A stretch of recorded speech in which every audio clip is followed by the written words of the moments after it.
अरू खासै भन्नुपर्ने त त्यस्तो केही पनि थिएन हैन।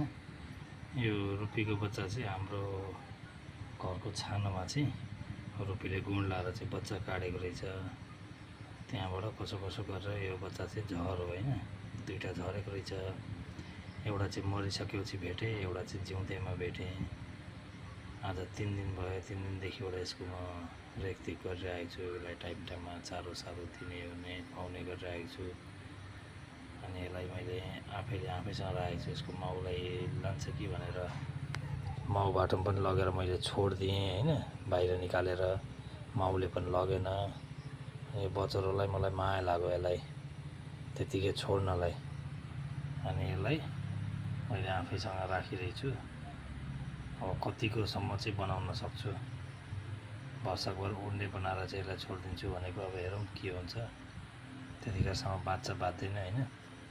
यो चाहिँ एउटा यादगार हुन्छ भनेर एउटा भिडियो बनाइरहेको मैले। केही गरी बाँचेछ भने अनि अरू भिडियो पनि म पछि बनाएर हाल्दै गर्छु म।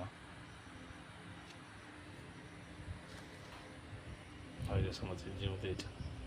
त्यसले भर्खरै यो कुखुरालाई खुवाउने चारो खुवाएर राखिरहेको छु 3 दिनदेखिबाट।